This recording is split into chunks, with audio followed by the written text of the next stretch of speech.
Bad Mondays. By Handyman. Chapter 53. The Prince and the Pauper. It strode over the snow, its steps the sound of the wind's laughter, its strength that of a mountain's roots, its weight that of the dewfall. Even then, she knew it was there. Nanny Free halted in her trek across the snow. She didn't have to, but she had just about finished trailing through the birch woods, shopping as it were, looking for new goods, saplings, bones, winter fruits, and other things only found in times of winter, living, dead, or neither.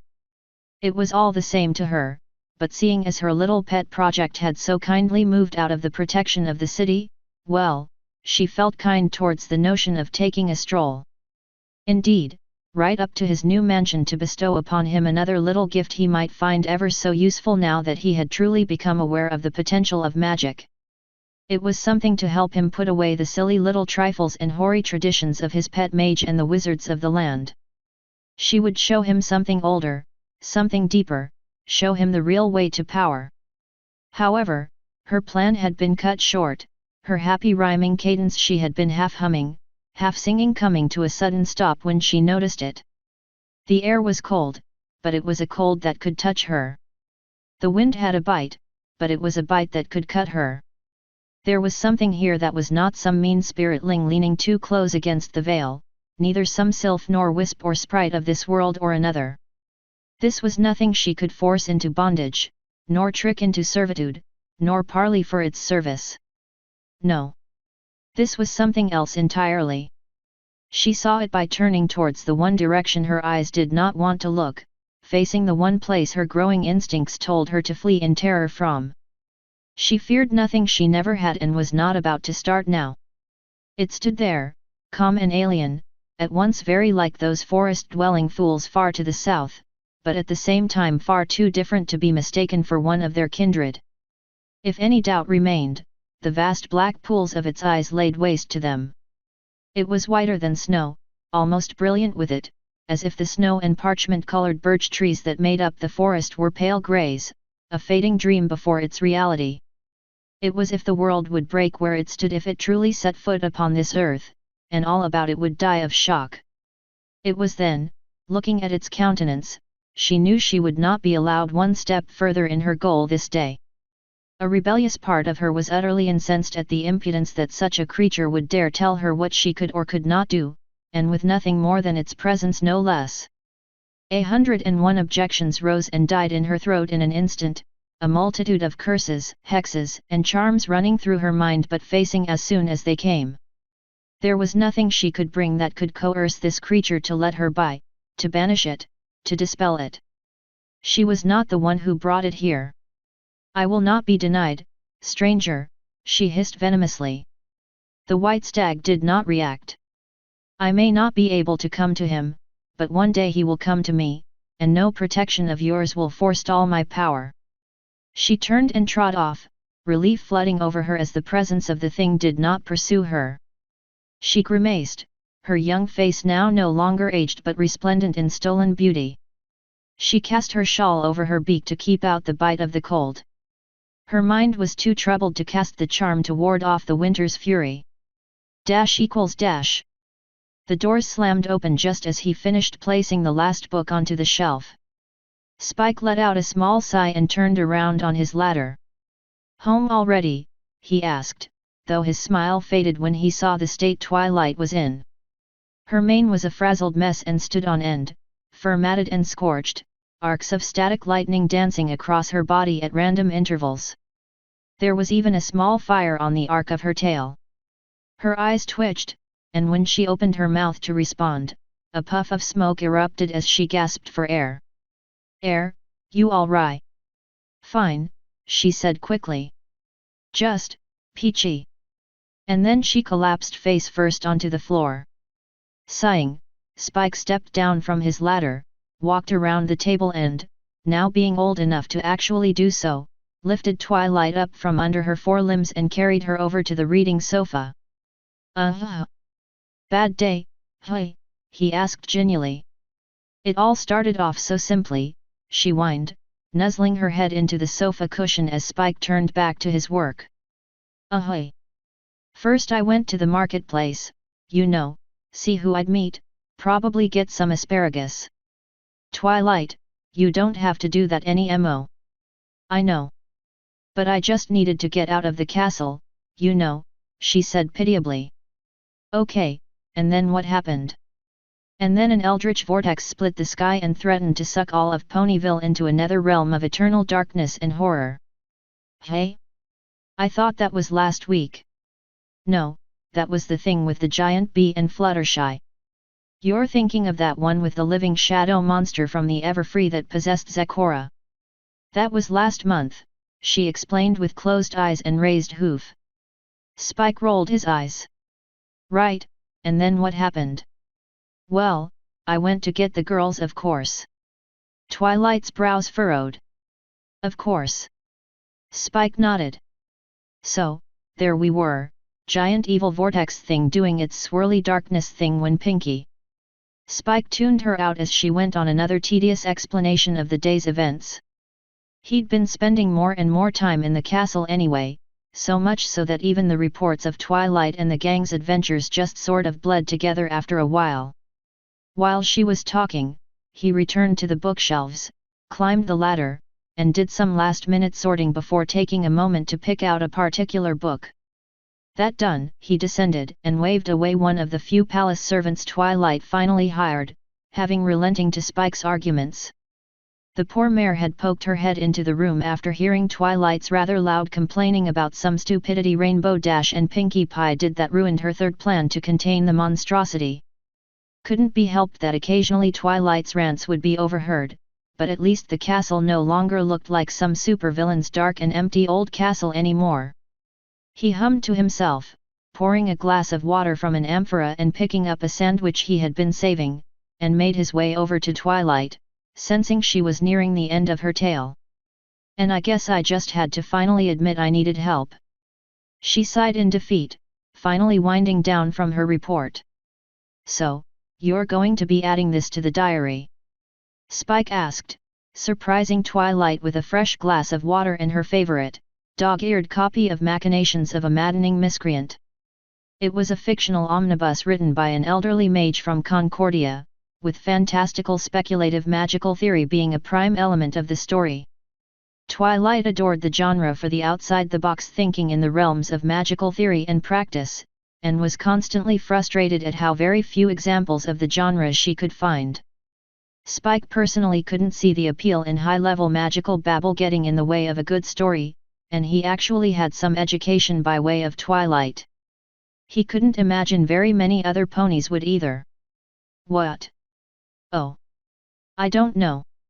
She gulped down the water gratefully. I should probably let Celestia know about the fact that we had an incursion from another world. Isn't that impossible? Spike asked. I thought there needed to be an old ancient relic that anchored one world to another or some natural cycle or whatever, like the Breezes use, or the Gates of Tartarus. Or your Discord and you can just do that on Tuesdays. No it isn't, which is exactly why I think it's necessary to inform her of it.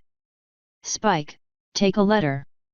Twilight hopped off the sofa and got ready to pace as she dictated. Spike was already ahead of her and simply lifted the flap of the pouch at his side and took the red feathered quill from where it lay on a nearby table. No sooner than when he laid his draconic claw on the feathered instrument, he felt the familiar rumble in his lungs. The hitching of his breath, the same feeling he got whenever he ate too much too fast, and he was left burping for half an hour, only with a tickling edge. He steadied himself, opened his mouth and let it out in a stream instead of a rough burst. His lungs hurt enough as it was, and the action left him coughing all the same. The missive fire burned away the blank parchment he had been prepared to take dictation upon.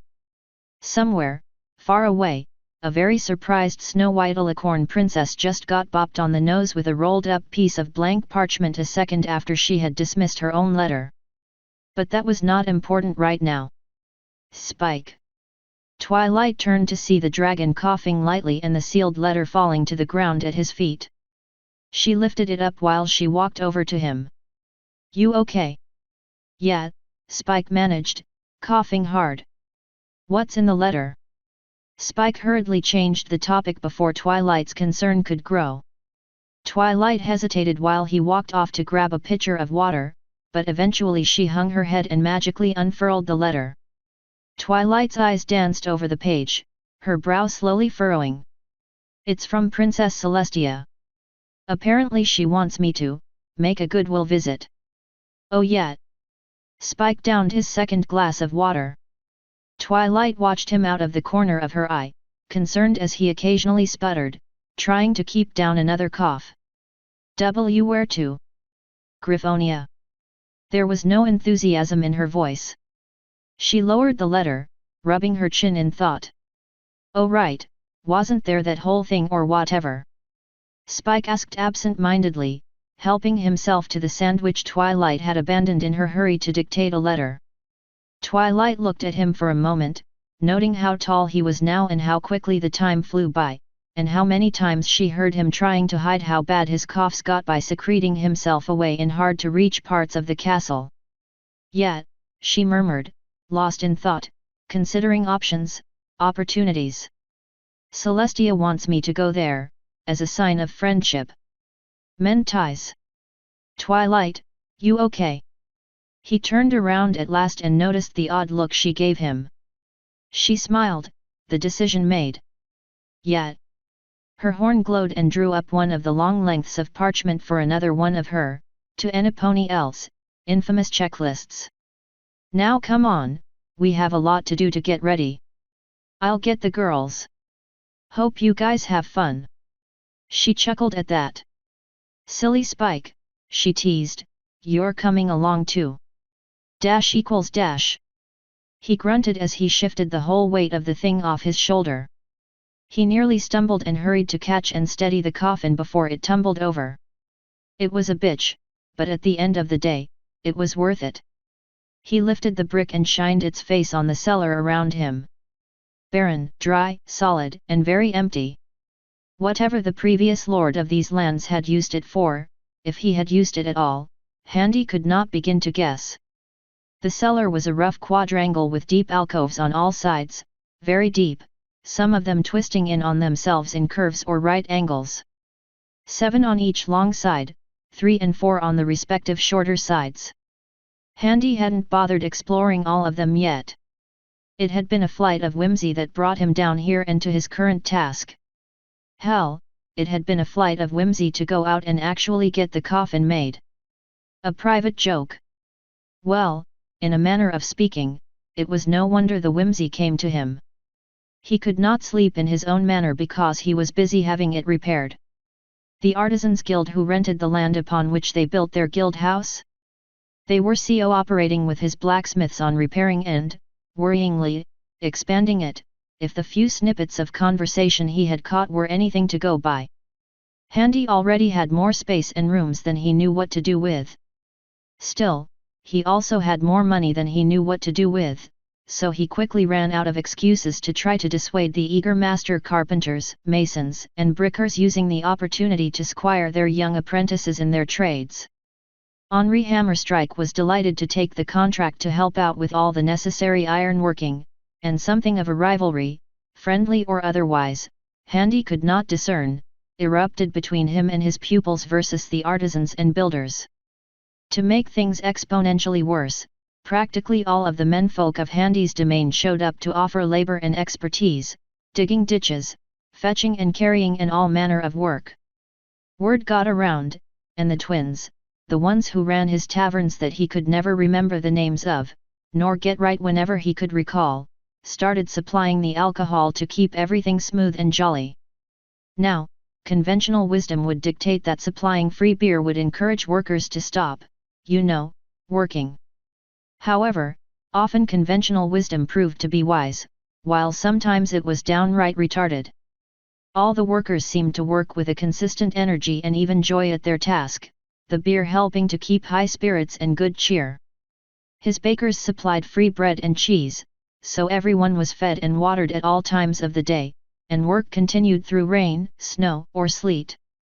Ironically enough, every time there was a clear day, almost nobody showed up, but that was very rare indeed. Oh, and that wasn't even the half of it. No, the worst part was the women. Now, many a man would tell you what the worst thing in the world would be, and each answer would be different from the last. Handy in his own opinion was pretty sure that telling a woman that money was no object was probably somewhere near the top of everyone's list. The wives of his serfs and tenants conspired with those of the workers and artisans, all directed by Henry's wife and daughter, who were the opposites of each other. One was old and surprisingly fat for a griffin, and the younger some thin rake of a thing. Horrors of horrors, they coordinated with the workers and were busy raining holy terror on the shopkeepers and clothiers of the city of Skymount. Handy liked the idea of the finer things in life now being within his financial reach, but with his recent brooding mood, he had no mind nor care for searching high and low for them. Therefore, the women took it upon themselves to extort, cajole, negotiate, bargain, and in a disturbing number of cases, threatened to ensure that Baron Handy Haywatch had the finest appointments in his manner of living as could reasonably be scrounged up. So it was that no sooner was a room finished that the furnishing and fittings were purchased, constructed, or made by the Griffins themselves and stored away for its final completion. One of them, Handy was not sure who, actually managed to get a worryingly accurate judgment of his tastes, impressive, just short of ostentatious, and something that would likely look good a long time from now and not just a passing fashion, enduring both foul weather, foul moods, and foul treatment. In this way, his manner was deconstructed, redrawn, and rebuilt brick by brick to reflect this. All this started one morning after he had managed to use what tiny control he had over magic to help try to suppress the glow in his eyes so that they weren't glowing in the dark like he was some kind of cheap cartoon supervillain. He was slightly worried about how much his new control helped in that regard. He had a mind to thank Crimson for all her help despite the fact he was still mostly getting nowhere, and had nothing to show for his efforts other than bruises where the stones hit him. Jacques had dropped in on him that day and the pair of them, when walking about, had come across some creaky floorboards. Jacques said something he thought was witty. Handy had predictably scowled and casually mentioned offhand how he was probably just going to tear the place down and build it up again. Jacques shared that with Clipwing and Crimson. Crimson shared that with the alchemists. Clipwing shared that with the artisans. Jacques, presumably after a couple of cups of whatever gut rot he favored, mentioned it in one tavern or another while he was off doing whatever he did when Handy wasn't paying attention to him. It all kind of snowballed from there, and he was still waiting for what the alchemists were up to with some trepidation. It wasn't near done, of course, but all this would help give context to help you, dear reader, to understand exactly why Handy went and custom-built a coffin for himself. With all of the constant activity, everything around Handy's former manor had become very crowded and very noisy, and he had nowhere to sleep. Sure, the inns and rent rooms within the city were always available, but the city tended to be noisy and distracting, the inns often busy into the wee hours of the morning with noise below or, God forbid, from the rooms next door. He could always crash with his alchemists once he found them, but he'd rather keep his distance from the madbirds. All the promised potential of alchemy in the world couldn't entice him to risk a single night one thin wall away from an alchemical accident. Staying with his serfs or tenants was an option, but he'd rather not disturb someone's family life over the matter. He had, as a matter of fact, taken to sleeping in a tent near the construction site. It was a nice tent, nearly as spacious as the large one he had stayed in during his time in the tournament. Kept the cold out as well. Unfortunately, this meant he often lingered in close proximity to the site during the day and, predictably, was constantly interrupted or called upon by innumerable griffins. Some had business that was more legitimate than others, such as Henri, who was taken by the opportunity to insist on double-checking measurements and other such necessities, given he was still working on Handy's new armor. He wondered what was taking the griffin so long with the damn thing. He had finished repairing his magic-resistant armor after the first week. Nonetheless, the constant interruption of his daily affairs got to him, and it was not as if any of them would tolerate him actually lowering himself to keep busy with the work of laboring. He was not adverse to the work if it meant he could keep to himself by proxy, being so visibly busy that people just left him alone. So it was that he was left to spend as much time in Skymount as humanly possible, on errands suitably private enough that the roaming bands of barbarians masquerading as the womenfolk of the Griffins working on his estate would leave him well enough alone. So it was that he busied himself with finding a suitable tailor. The problem with living in a world of natural nudists who had the virtue of guarding their modesty without an artificial cover was that clothes were a luxury. Luxuries were by nature more expensive than necessities and therefore harder to find. The laws of supply and demand were a bitch like that sometimes. There were a few tailors he found right off the bat, though they mostly handled women's clothing, dresses, and the like, or otherwise did formal wear. Some, he learned, were the personal tailors to a roster of local nobility, and he got the distinct impression that he'd rather not share such establishments with the other nobles out of some niggling need for privacy. He was, after all, going to rely on this person to help fabricate all of his clothing after all, and there was none of the anonymity of the vast, impersonal commercial system he was used to on Earth to protect him from his personal space issues. He pressed on in his search. It was not that he was short of clothes indeed, the garments he had made for him by the creepy twins far to the south in a desert settlement of Paws Town were still very much serviceable. He had taken to wearing fresh clothes every day, which on Earth had been a norm but in this world was a luxury. He could always use more, and better, garments. He had found one young griffin down a side street in the marketplace. Her mobile stall was worn and battered, her own clothes ragged and worn, and a tired, defeated cast about her features.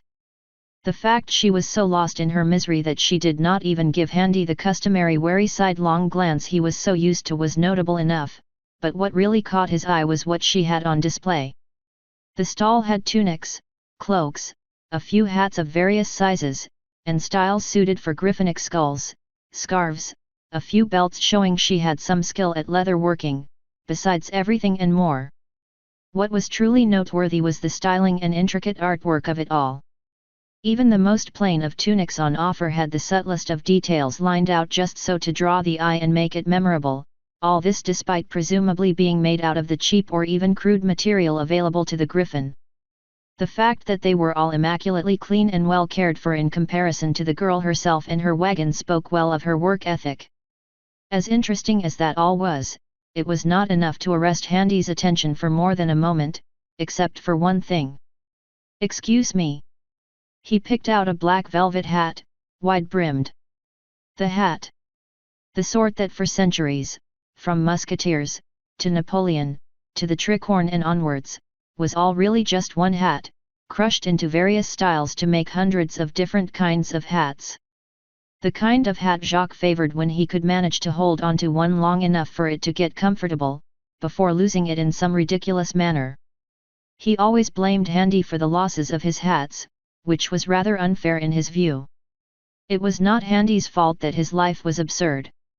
The girl looked up and let out a very un-griffin-like squeak of surprise that almost made Handy laugh.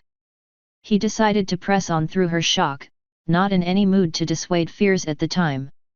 "This hat, how much for it?" That would be just 2 crowns, milord," she managed, blinking and looking from the hat to Handy. "It's a summer hat." "Ah," Handy said, disappointed, placing it back on the stand. "Pity." "Wait," she called out as he began to walk off. Handy turned as she lifted the black hat and wiggled a claw under the black band around the bump in the middle for the head and pulled it off, along with the little black bow Handy had not noticed before. She took a small pin from the stall, folded one of the sides of the hat, put the pin in it, and bent it on the inside. "Now it's not a good hat for a griffin of your station." Handy let the hint of a smile tug at his lips. "Quick on her feet, this one." Handy stroked his chin for a bit and tilted his head. "I don't know," smacks of desperation. "I'll give you a halfer." 1.5, she insisted, desperate enough to get a sale but determined not to sell herself short. "How do I even know that is real velvet? What deer did you fleece to get a hold of that material?" "A halfer and a few coppers. This is genuine Griffix velveteen. I got it from the Blue Coast." Handy had not the slightest notion what in the fuck a griffix was, but he was guessing it was one of the stranger animals roaming the world. The Blue Coast was approximately half of Griffonia's eastern coastline and largely dominated by the Republic of Fernstrand. Very far away, presumably worth a hell of a lot more than 2 gold crowns.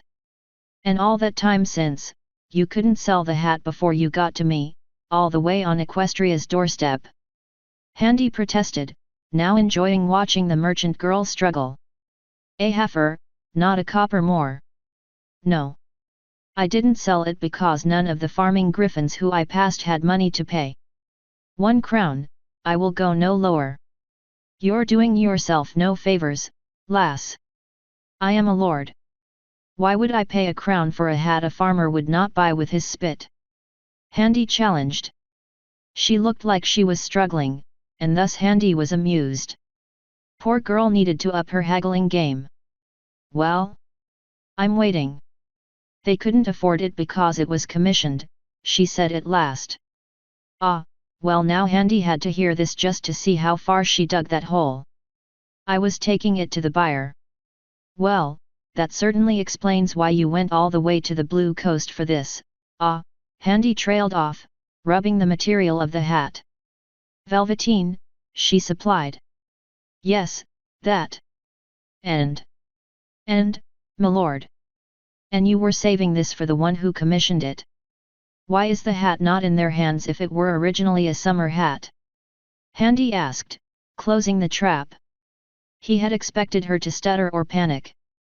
He was not expecting her to deflate. Ah, trying the sympathy routine. That's low. She, just wanted rid of me, she admitted, looking up. Handy kept his peace and let her continue. I was trying to make a name for myself.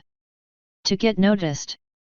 Out back east, tried too hard, rubbed too many griffins the wrong way. I was given the commission to get rid of me, came back to find my name blackened and Nogriffon would hire me. So, she gestured to her cart. So why didn't you just move to another city and start again? Handy asked. No shortage of self-important people running about in dire need of stroked egos and expensively tailored vanity. You don't understand. When you anger the wrong griffins, your name gets passed around. Nogriffon would have my work. None would even take me on as a seamstress in their stores. So? Sell to the commoners. You don't need a noble patron to get by. That's what I have been doing, she whined. But griffins have neither time nor the money to spend. I've just been scraping by.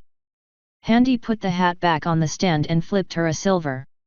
She looked up at him in surprise. What? Please, sir, I thank you, but I don't need your pie. What's your name, girl? Handy asked. Thoughts spun in his head as he gave a critical eye to the work she put on display. He wondered if he could kill 2 birds with 1 stone. Belladonna, sir. Like the plant? Odd name for a griffin. My mother was a pony, she said. When Handy raised an eyebrow, she continued, adopted. Ah, well Belladonna, don't consider it pity. Consider it an investment, Handy explained in a haughty voice. You say you've been scraping by and making rather fetching beggars wear out of sackcloth. She sputtered. Handy smiled. He got her goat with that one. Good. Let's see what she can do with some fire in her, he thought, crossing his arms and tapping his chin. You see, he began, as it happens, I happen to be shopping for a seamstress. A tailor.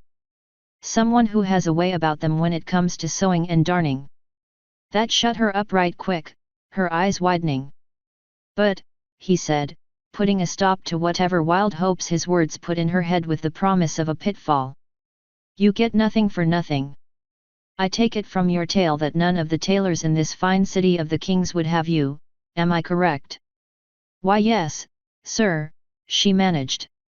And none of the high and mighty would give you a second look, and none of the low and mean have the coin to spare on expensive trivialities, am I right so far? Yes, she said, smarting at the admission. But I am not like most, I think you'll find. What some consider trivialities, I consider necessities. And where other lords weigh the words of the known and storied more heavily than that of the skilled, I happen to know a thing or two about resourcefulness and how useful it is. Would you consider yourself resourceful, Miss Belladonna? I would. Definitely, she said, rising, wings partially extended from her sides. Prove it, Handy said, departing. You can scurry off with that silver like an urchin, or you can use it to give me a fine black cloak fitted for a pony, with a hood if you please. Then there'll be more than just silver in your future, there'll be a job and a roof over your head. It took her a moment to finally respond to that. How will I find you? She shouted after him. He suppressed a laugh. You'll manage. I'm hard to miss, he shouted back. Dash equals dash. And with that, he set in motion a plan to amuse himself while he went about his business in Skymount. You see, the nobility game could be very subtle at times, and sometimes it could be straightforward but misleading, with the real trick being in discerning when it was being one or the other. Handy had discerned that, however much pressure Joachim had faced when it came to the final decision to disgrace him, the real final deciding factor as to the manner in which Handy was put in his place likely came from within the court itself. Handy had no public enemies in Joachim's court, keeping one's distance from both the unwashed hoi polloi and the high-born fuckwits, and projecting oneself as the ominous weapon of the king's displeasure would do that. As far as they were concerned, he was anonymous, impersonal, with no more designs on anyone's possessions or ambitions than the odd decorative suit of plate armor or tapestry, albeit a touch more animate and bloodthirsty. That did not mean his presence, and his position was not in someone's way. Perhaps a cotter of nobles merely wanted one less voice in the king's ear that could not be controlled, or some jealous guard wanted to dilute the influence of the royal knights at the expense of the palace guard in some bid for power. Either way, someone benefited from Handy's erstwhile exile, he was sure of it, but just because you were cast out into the cold did not mean you could not exert your influence back into the hall. And Handy had enough time and money on his hands to do just that. Belladonna had pulled through for him and, when she found him once again in Skymount, this time catching him on his way out from the still useless brewery he was trying to find a use for, she presented him with the cloak. It was red samite with a black, woolen exterior, gold thread weaving the interior in tight, knotted patterns along the edges. It was clearly meant to be turned inside out upon the needs of the wearer. Wool on the outside for travel and the rain, samite on the outside for the show of it, with the addition of the wool keeping one warm on a cold night. How in the hell the woman managed to make this on nothing more than a silver heifer, Handy had not the slightest idea, but she had, and so Handy had kept his word. That had been the start of it. He had given her a room at one of the tavern inns to stay in at his expense, with several other rooms given over for her work, and set her to her task. Now, every day, Handy went out about the town with a new cloak, a tunic, trousers. Each was more impressive and eye-catching than the last as Belladonna settled into her work and got used to the measurements. Handy was not a strutting peacock that some men were. He had no real care for fashion, but he did like to look good, or at least he didn't enjoy looking like some scrub. All the same, he carried himself with an infuriating disregard for his own wealth, or at least that would be what the other nobles would see. Typically, some new up-and-coming noble showing off expensive clothing would be disregarded for the attention-seeking whore that he was, desperate to be seen. Handy's trick was genuinely not caring whether he was seen or not, which was much more noticeable, a casual air that probably only a human could pull off in a world where simply putting on a tunic was probably making a statement. Handy didn't just want to flaunt his wealth, oh no. Handy wanted his servants to be better dressed than the court dandies. Hence his little gift for Crimson, and a proper outfit and livery for Clipwing, with the hammer device Handy had taken for a crest. Hell, even a new hat for that bastard Jacques that he seemed more than pleased with. The fact that he was doing this out in the streets and not, say, in the court of the King of Gethrenia was a calculated slight. He knew King Johann wouldn't care personally, but it was the look of it that mattered. It was petty, it was small, but Handy could be a very petty man when he chose to be, and sooner or later someone was going to make a move. It came on the morning he entered town to collect the coffin he had made for him. A roomy thing, it was black lacquered wood on an iron frame, gold handles and hinges with white velvet interior lining and enough padding to be a mattress. He had learned, somewhat to his shock, that griffins were unusual in their preferences to bury their dead. Ponies, at least the equestrians, tended to cremate their deceased, which would explain the lack of graveyards he had noticed while traveling. They put them in caskets all the same as the griffins, just didn't bury them. And on his way there, after ignoring how everyone seemed to have been watching him as he strolled, more so than usual, he passed by a young griffin boy hawking the newspaper. Newspapers weren't the social force in this world they were back on Earth, even with the printing presses. Typically, most towns didn't print papers, but rather printed single sheets once a week that detailed local events, distributing them to nearby towns and villages, with the sheets nailed to the doors of temples, town halls, taverns, and other gathering areas in village life. The larger towns and cities were more media fairs with proper newspapers. Yellow Pages were the shorter, smaller, weekly news printed and sold a copper apiece to everyone who happened by. White sheets were the monthly runs that were broader and thicker, brimming with merchants advertising their wares or workplace openings. The white sheets showed everything, from news, to gossip, to court rumors, to local happenings on a kingdom scale, international news if it could be got, and even short stories penned by local wordsmiths hoping to make some money by entertaining the masses with penny dreadfuls not worth a book of their own. There was very little regulation of any of it. They even had pictures occasionally when the press could afford the extra ink for image repetition.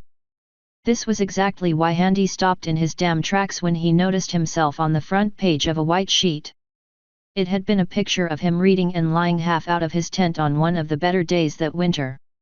The story underneath was titled "Local Baron Lives in Ditch. Too Wasteful to Afford a Roof." Handy tossed the kid a copper and took a copy. It was a hit piece, the column author sounding sympathetic, which honestly just made it seem so much worse, as if Handy was to be pitied. The most damning line was the one that wondered whether or not he was seen in such fine clothing as a means of compensating for his mean lifestyle living in the rough. Someone had paid for this to happen. If Handy was interesting enough for someone to risk snatching a photo and writing an embarrassing article, they would have done so a long time ago. Hell, they probably did for all he knew. Handy normally never bothered to read the papers, even back on Earth. Handy remembered the flash. He actually had been sleeping that day. It had been unseasonably warm, so he had dozed off while reading and the flash had woken him up. He had been so dazed that he had no idea who it had been before they had taken off into the air and flown away. Honestly, as bad as the situation was, he was actually relieved the picture didn't reveal what he was reading. He could probably twist this to his advantage somehow, but how do you explain away that the terrifying human was reading a daring-do novel? That was one thing that'd make him look bad no matter what.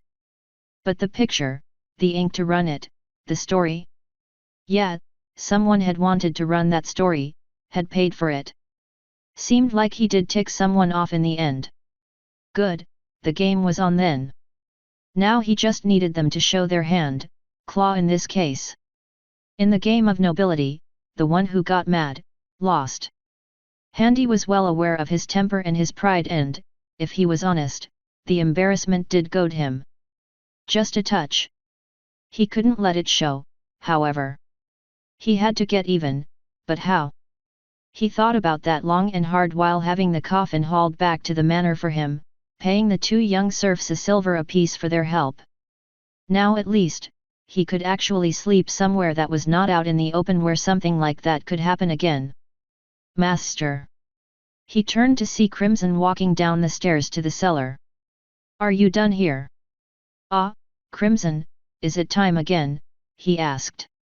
Yes, Master, she said happily, taking the small bag of rocks Handy was all too familiar with out from under her new cloak. She tossed him one for his use. Handy looked at it skeptically. It's bigger than before. Yes, I thought it might be better. Heavier too. Won't this be harder to focus with? Handy asked, and she smiled. Oh come on. Think of it as advancing. The more you can control your magic through focusing through stone, and the harder it is to do so, the better you will be at the end of it, she explained. Handy rolled his eyes. Yes, I understand the principle, but I could barely manage it before. You'll be fine. Ready to begin? Handy looked around. Down here in the dark, he asked. She tapped her chin in thought. Then, with a wave of her horn, 4 purple-red orbs of magic floated out to the 4 corners of the quadrangle, painting the alcoves black in sheer shadow but providing light so Handy could see what he was doing. There. She turned to him, the smile dropping from her face. Master, what is that? Nothing you need to be worried about. Handy waved her attention away from the large coffin leaning against the wall. Let's just get this over with. She didn't look any less worried but complied all the same. She emptied out the stones onto the floor, lifting them with her magic and giving him a nod. Handy held the stone out in front of him and, closing his eyes and pushing all thoughts aside, reached. It was a strange feeling, like an electric tingling behind his eyes, an itch in his teeth. It was at once satisfaction at quenching a thirst and the frustration of seeing a waterfall plummet into an endless sinkhole, wasted and wanting more. Like he had done before when Crimson had helped him awaken to the magic that had been around him from the very start, he reached out, along his arm, through to his hand, and what was in his fingers. He imagined pulling on the ropes of a ship's rigging, to control it so the mast wasn't torn off as the wind played with the sail. The magic rushed around him, tempting him to draw it in from everywhere, but to let it in any other way was to flirt with injury and tempt harm. He ignored it, it had to come through the rope. The stone sat still in its place. Slowly, it gave, an agonizing slowness as the magic crept into the stone, to reach the void that was calling to it, to reach the heart, the stone warming in his grasp, both from his own heat and that of the magic trying to force its way through with. Ow! The stone struck him in the shoulder and he jerked back, his focus lost, eyes blinking, the stone cooling as what magic had tried to worm its way through was lost. Concentrate, Crimson admonished. You were taking too long. Handy bit back a retort and put a halt on his anger, ignoring the pain in his shoulder. How long? He asked with a sigh. A half hour. A half hour. Handy exclaimed. That couldn't have been a minute. It's easy to lose track of time when working with magic. You need to concentrate. You need to be aware of the world around you. I was aware of the world around me. That's how I was trying. Not enough. Crimson frowned at him. Not enough to realize how long it was taking you. Come on, try again. Handy let out a breath, rubbed his shoulder idly and then, settling his thoughts again, set to work. The problem with the stone was that while it did prevent Handy from being flooded by magic and thus being knocked onto his arse, it took a damn long time to let any magic through at all when he wanted it to. That was the idea, let a controlled trickle of magic flow into him so he could redirect it, creating the loop up along his arm to his body, and then back again to the focus, creating a natural channel for the energy to flow. It was a bit like directing a river so as to not to break the dam before you built it. In this manner, a prospective mage was introduced to the flow and control of magic and the basic concepts of the crystalline method in a safe and reliable manner. Once he managed to do it quickly and reliably enough, he could move on to more pliant materials for foci and move on in his lessons. Unicorns had to do this since the day they left their mother's womb, what with their natural foci in the form of their horns. Magical surges in unicorns were well-known phenomena, and could range from anything from accidentally creating pretty sparkles every time they sneezed to a baby having a howitzer for a forehead. Handy? Well, he was still nowhere near controlling magic just yet, as evidenced by Crimson tossing a stone at him every half hour and the curses he spat in pain each time. He couldn't help it, there was something about magic that when you concentrated on it, really concentrated on it, you could not help but lose yourself in it. You lost track of time and your thoughts, your very self. Hell, if Crimson had not been there hitting him with stones, wow. The realization struck him as his eyes went wide. Crimson smiled, lowering her last stone slightly. Handy looked down at the stone. His arm hurt to move, tense and taut as it was from the effort, his hand feeling like a claw from clutching the stones so hard for so long. The stoning wasn't to get him to catch them to prevent himself from being hurt. Rather, they were there to help him learn that controlling magic was more than just monitoring how much or how fast you allowed the power around you to enter into you. It was also about not allowing the magic itself to control you. To consume you. She had told him to focus, yes, but in truth he wasn't focusing, or rather, he was focusing on one thing entirely too much. He lost sight of himself. Is that what happened to the wild mages? Handy asked, remembering the brief history of magic she had told him. They lost themselves in their magics and were consumed.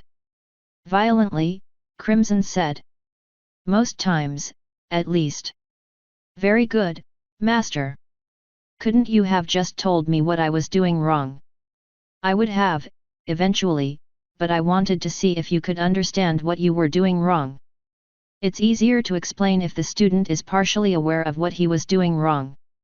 And then she threw the rock at him, hitting him in the stomach and winding him. What the hell, Crimson? Handy demanded. You figured out your first lesson, Crimson explained cheerily, gathering up the stones in her magic while sitting down. She had turned her cloak inside out to keep the warm wool on the inside while the winter's chill haunted its way down the stairs from the exposed house above them. But you still have yet to catch any of the stones. Let's see how you do this time. Again.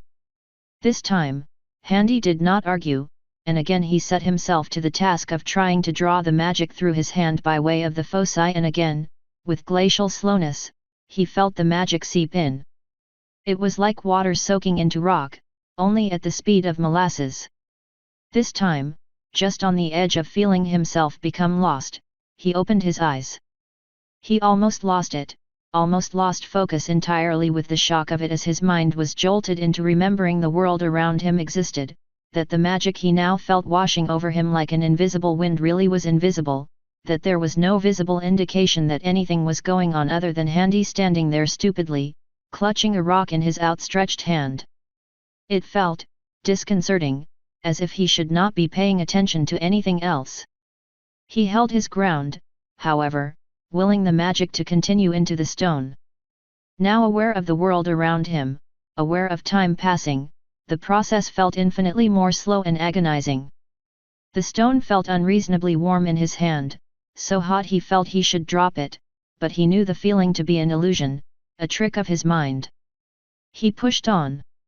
This time he felt hungry, the strange feeling, the emptiness that needed to be filled lending strength to his will. He felt the magic begin to give, to enter the stone faster incrementally. It took an hour, but he must have been doing something right, because Crimson didn't toss any of her damned stones at him in that time. Finally, at long last, he felt it. The magic completely suffused the stone, and a trickle, the occasional drop of power, fell from it like water from a limestone stalactite, falling up along the length of his arm. An electric thrill raced along his veins as it passed, and as little though it was, it felt like it hit him in the chest with the force of a clenched fist. He had to be ready. And at last, the river broke and the flow raced down his arm with all the energy and enthusiasm of an explosion. And like any explosive force rushing towards you, it was so daunting he almost stood there and let it hit him like an idiot. Have you ever rode a bull? Perhaps a mechanical one when you were drunk and there happened to be a fair on in town that day? Trying to control the flow of magic is a bit like that, wild, impossibly strong and ready to throw you to the dirt if you slackened your grip for even an instant. The magic hit Handy with the force of a wave concentrated into a single point. He had to shut off its access to the rest of his body, to any other means of exit, giving it no choice but to flow straight into his heart. It almost stopped. He breathed out, and in a heartbeat, the magic flowed back up his arm again, running along the very veins of his hand up to his fingers and back into the stone focus from whence it came.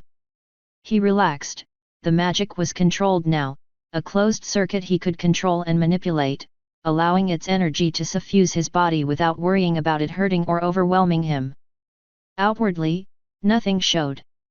It felt much more powerful than it actually was, and Handy could not help but smile, the giddiness coming unbidden to his lips. It was like water pressure. Once the flow got going, more magic was sucked into the circuit, as much as was pushed out by the new magic coming in. Handy hardly even needed to give it a thought. Ow! The stone bounced off of his forehead. It had been thrown lightly but hurt none the less for it. His free hand clapped to his head as he hissed with the pain of it. "You can move your arm now," Crimson said, smiling. "I think you got it." He blinked and tried to move his arm experimentally, surprised that the focus was no longer lost now that he was distracted. The magic, like liquid lightning, seemed to flow through him like a river.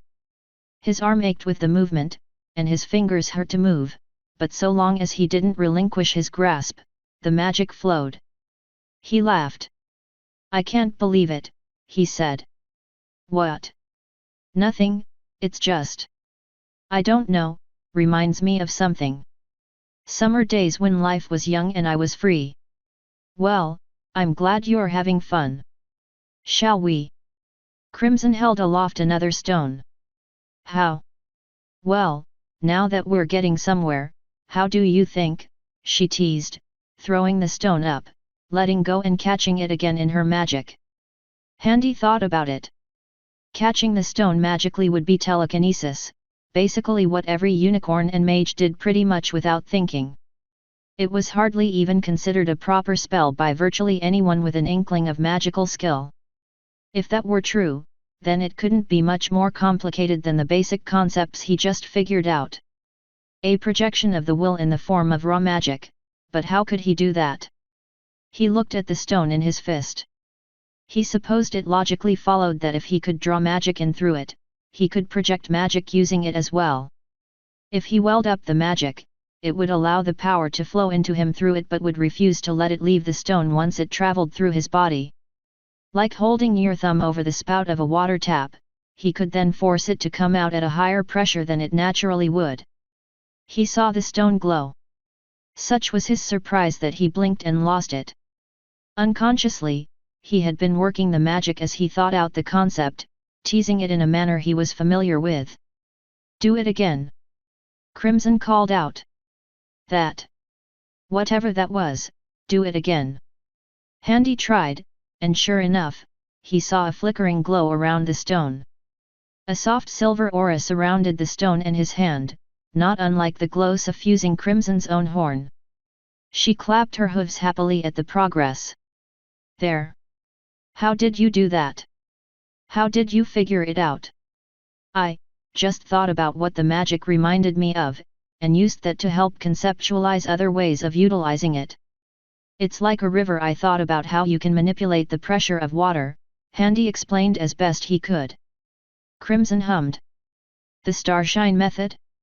Unusual, but I suppose it's more intuitive. It is more popular with griffin mages, I am led to believe. Most ponies prefer Starswirl's methodology." Handy looked at her blankly. "Never mind. I now follow what you're doing, but how were you planning on using it?"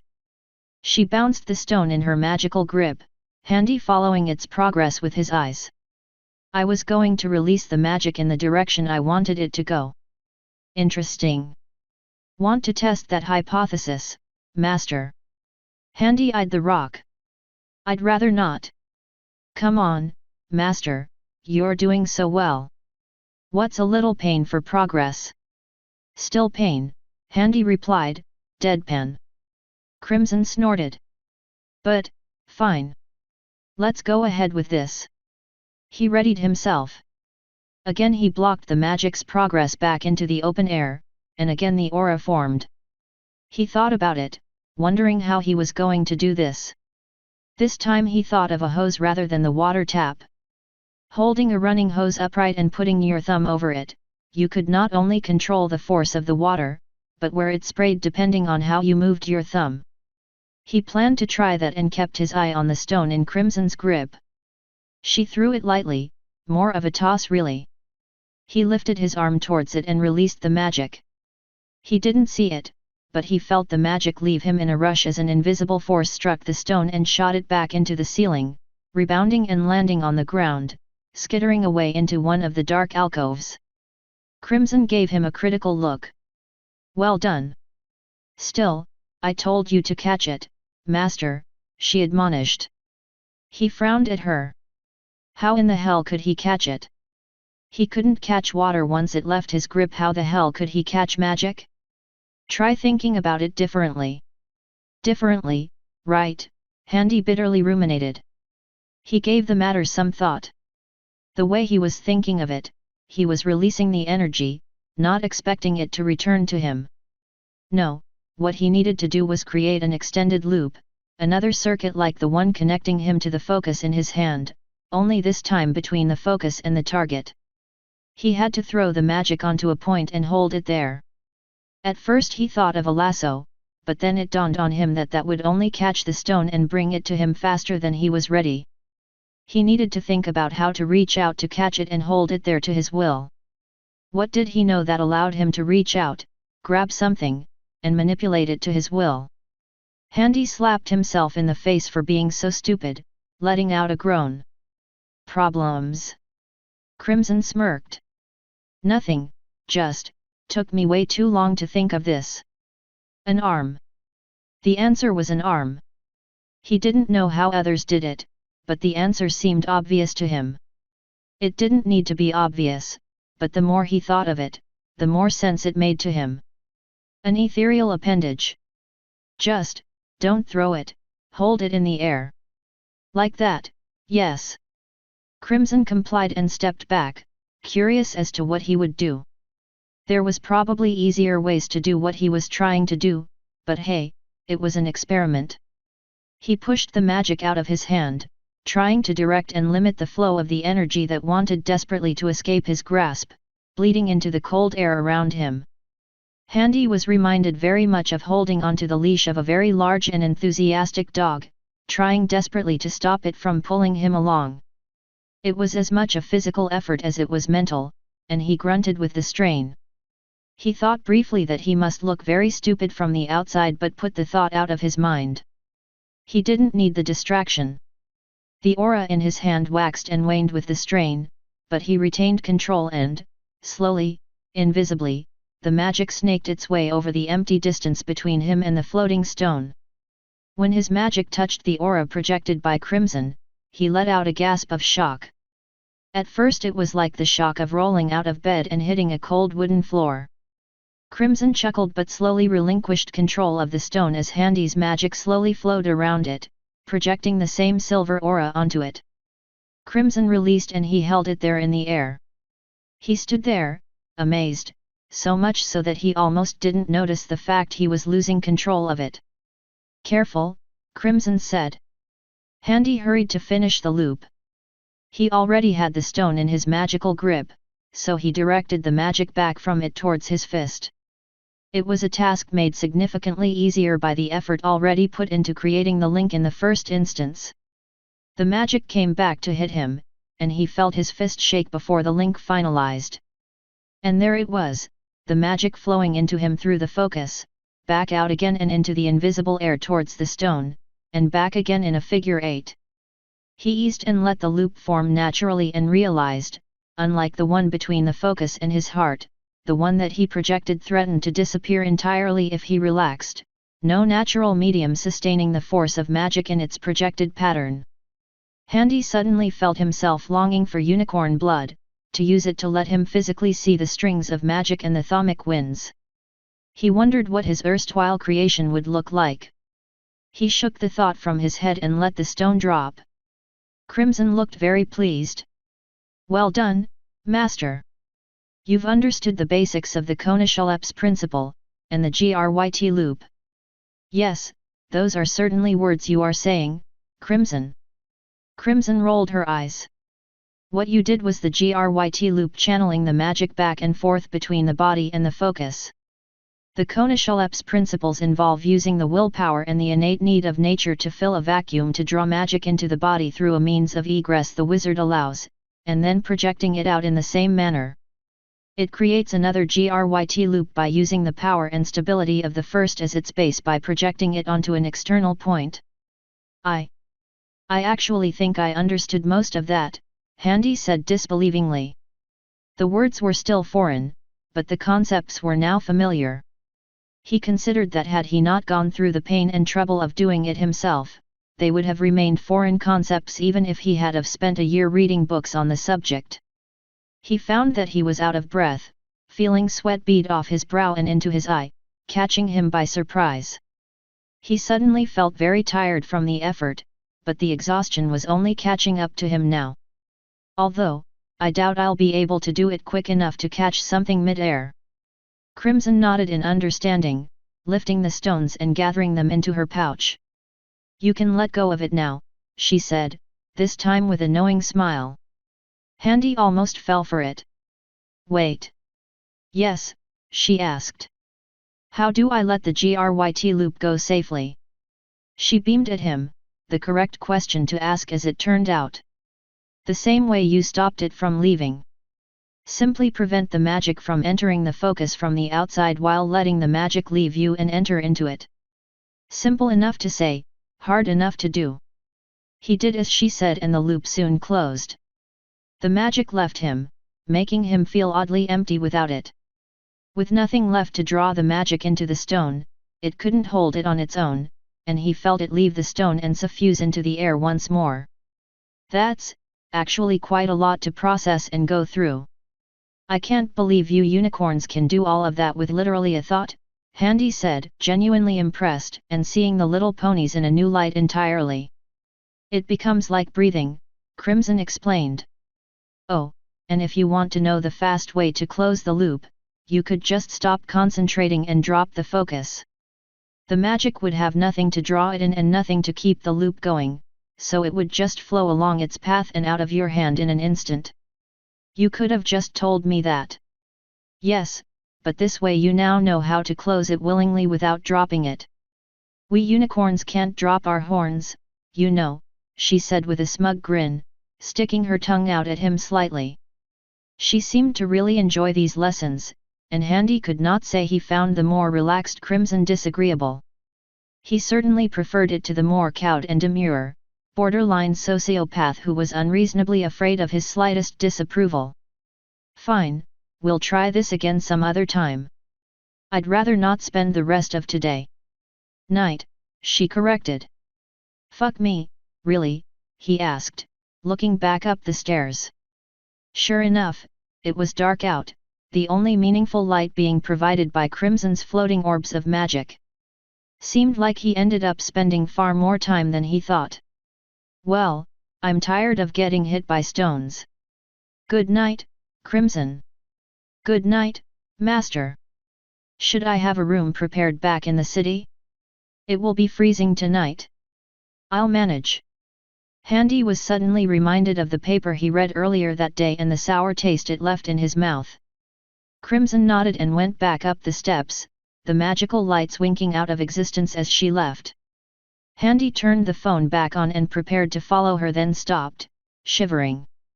His tunic was soaked through with sweat from the magical strain, and suddenly the prospect of walking up the steps to ground level seemed daunting to his tired legs, let alone the trek back to town. Sure, he could go up and trek through the freezing night air during the dead of winter in a cold sweat and likely freeze to death, but fuck that noise. Handy only had the coffin built as a joke, just for the hell of it and to kill some time, but he started chewing his lip, considering. He looked back at the coffin, then back up the stairs, then back to the coffin. Fuck it, he decided, moving to settle the coffin back onto the ground. If it had one thing in its favor, it was insulated. Even with the air holes made for breathing taken into account, it should keep him warm, he had to admit. It was comfy too. ===. He was woken by a scream. It seemed a royal guard had been poking his way down to the cellar in search of him. The poor bastard was frightened out of his mind, the building site seeming abandoned, having come here early in the morning before any of the workers arrived. He had no doubt wandered his way down here and found a shiny new casket, all lacquered black, silver metal lining, and shining gold handles. He had opened it to find Handy lying there. In a bad habit Handy had yet to fully control, his eyes shone with a golden, wicked light when he opened them in the morning. He was at first alarmed and then bemused at the sight of the armored griffin panicking and bounding up the stairs, dropping his short spear in his hurry. Handy allowed himself a yawn and to pop the bones in his back and shoulders before getting up and out of the coffin. It was a damn sight better than a bedroll on the ground, or the boxes he used to lie in, but it needed work. God, he missed his bed. Handy absent-mindedly grabbed the discarded spear as he made his way to where the guard had entered. He pulled himself up into the daylight and squinted at the bright sun bearing down on him. After pulling his cloak closer to ward off the chill breeze, he strode out onto the fresh snow, his boots nearly disappearing in the pristine whiteness with each crunch, and spied the royal guard cowering behind the broken low wall that bordered his property. He blinked dumbly for a moment as his brain slowly woke up and, putting what he had learned to use, willed his eyes to stop glowing ominously.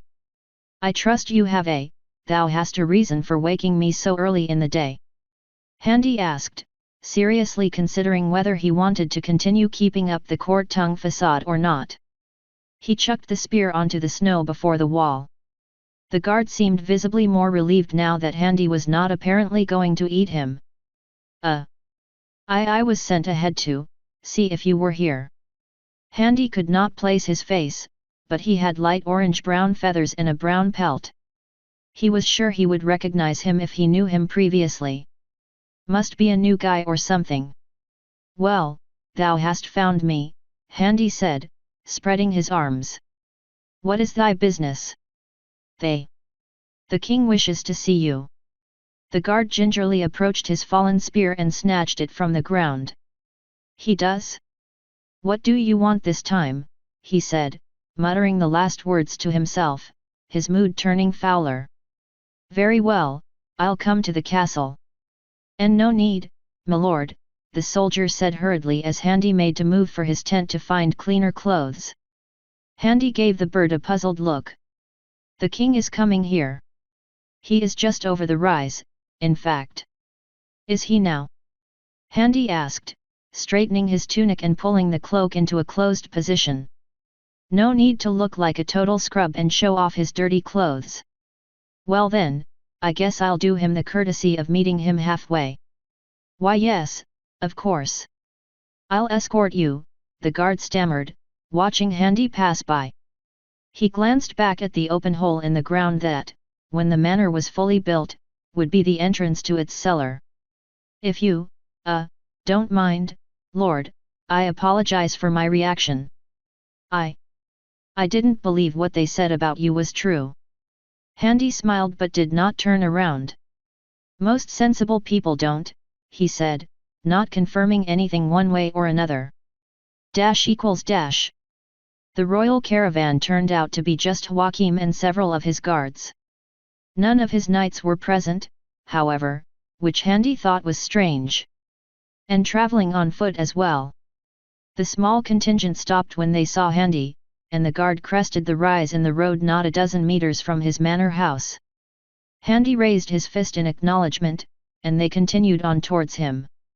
Well, this should be good, Handy muttered. The guard gave him an odd look as they approached. King Johann the Blackwing raised his claw in salute when they had gathered on the rise. Well met, Baron Haywatch, Johann greeted. Handy gave him a minute nod. Majesty, he simply said. Johann looked over the countryside for a moment before speaking again. Leave us for the moment, he ordered his guards. Only the new guy gave his king an uncertain look before complying, the rest used to the human and departed a polite distance. Johann walked past Handy towards the manor. Walk with me, would you? Handy hesitated but followed as the pair moved back into the utter mess of the construction site. Johann glanced over the few tents pitched surrounding the building, all of which were currently empty for the moment. He stopped in the center of the manor, in the midst of the wooden frames and piles of wooden paneling, and turned to face Handy. "I have come to apologize," he said at last. Handy crossed his arms. "No," he retorted mockingly, "really? All this way to apologize to little old me? Why, I'm flattered. All the way out here where no one can see you do it. That's not condescending at all." "Handy, I'm not," he sighed, rubbing his face. "Look, I know nothing I could say would." "Oh no, I wouldn't say that," Handy said with a smile. "I am renowned for my kind and forgiving nature. Water under the bridge, buried hatchets. Really, just those two little words were all that's needed to heal any hurt between us. It's all taken care of. Will you let me finish?" Johann deadpanned. "No," Johann groaned. He turned and walked a few paces before stopping. "You were right, you know," he admitted. "I should have done something else.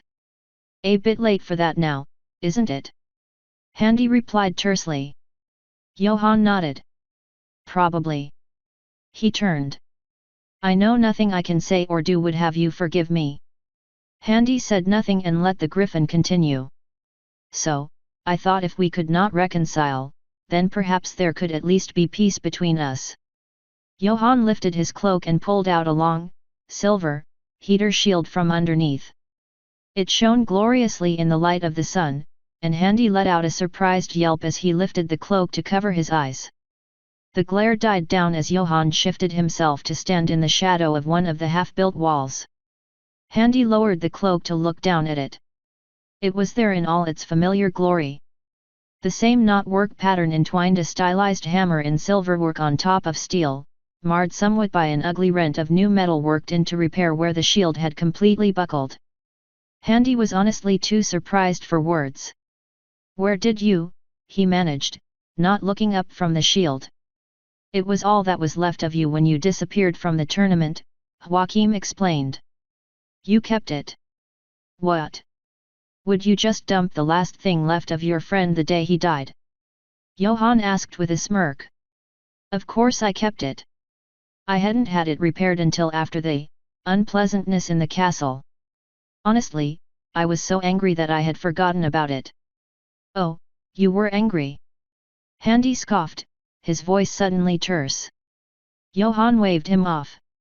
"Not at you, mind. Anyway, it's yours. I figured you'd want it back." Handy, slowly at first, took the proffered shield back from Joachim. He considered it for a moment, something tugging at the back of his mind. It wasn't quite conscience but something like it, the small part of him that wanted to be the bigger man. He looked out into the birchwood forest to the south as he worked on quieting that niggling part of him down, and then looked back up at his first friend in this world. "You have two choices," Handy said to Joachim with finality. "I will only accept peace on one or the other condition." "And those are?" Joachim asked, eyes widening slightly in surprise.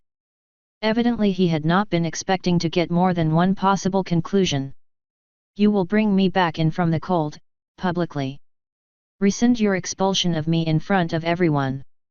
I don't care what it costs you, I don't care what lies you have to say. I don't even care if the High King is still there to see you do it." Joachim opened his mouth to reply, but held his peace as he studied Handy's face. He was quite serious. "And the other choice?" he asked quietly after a moment. Handy breathed once through his nose. "I break your jaw, I take everything I have, and I leave the kingdom and you will do absolutely nothing about it," he said at last. Joachim looked shocked at the suggestion. "Then there will be peace between us. Can we not be friends again?" he asked after a moment of silence. Handy didn't reply immediately.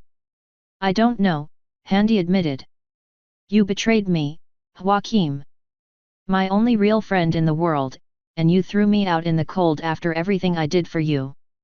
I was content to sit and fume, out here in my little barony until something came of it, until I decided one way or the other. You, however, have brought things to a head. But, you'd leave us like that?" Joachim asked, clearly hurt over the matter. Good. Yes. Can't you just forgive me? Just this once? Handy paused before answering. Maybe one day, but right now, what I want is recompense. Joachim looked down at the ground. Handy already knew which choice he was likely to make. Knowing Joachim as he did, that didn't matter. What mattered was that it hurt him, one way or the other. Fine, Joachim said, likely doing the mental calculations in his head about the fallout of both options. I'll take the pain of it. I'll bring you back in from the cold. Handy, for his part, felt relieved. He'd do it if he had to, but leaving Gethrenia and going vagabond, and being a free blade without a sovereign over his head meant he was an opportunity for too many powers out there. He learned that lesson in Blackport. I suppose you'll be wanting your status as sword back too. Handy shook his head. No. Frankly, that was too much authority, Handy said, throwing Joachim a bone. It saved my skin a time or two, yes, but it was precisely that status that made the incidents in the Pony Kingdom such a huge concern as they were. Joachim nodded and shifted his wings under his cloak. There will be a delegation from Equestria tomorrow at the castle. The High King is still here as well. It's been more than a week, Handy pointed out. The High King has discharged some rather important business into my care.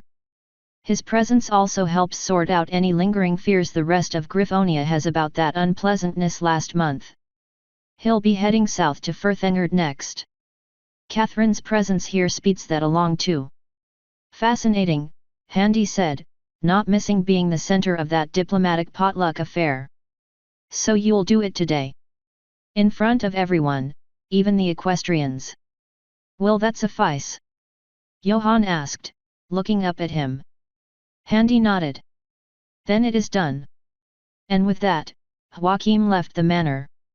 Handy watched his friend leave, noting the quickness of his final words and his departure. He looked down at his newly returned shield and wondered if he should have been lighter in his demands. Then the wind blew and the thoughts left with it, and he made his way back to his tent. _. The last flurries of snow cleared the window as they broke through the vast pinewood forests that almost covered the entire valley that the two kingdoms shared, allowing Twilight her first good look at Gethrenia. However, it was hard to get a good impression under the endless blankets of white snow pockmarked with small hamlets and towns. With endless tall mountains to the north and the vista to the south seeming to stretch onto an eternity of soft rolling hills and tufts of pine woods until the view faded into the winter chill, it was hard not to feel a sense of vertigo from traveling so vast while so high on a comparatively steep mountainside. An orange hoof shook her from her reverie, and the sound of the noisy train carriage came roaring back into focus. Hey, what? Easy there, Chui. Bit for your thoughts, Sugar Cube. Applejack smiled at her. She had moved up the train carriage to take a seat beside her while everything else was in various states of well-contained chaos. Oh, nothing, just admiring the view, hat. Twilight smiled unconvincingly. Applejack frowned and gave a quick look over her withers at the rest of the carriage. You know you can talk about this, right? You're still worried, aren't you? About him, she asked. What? No.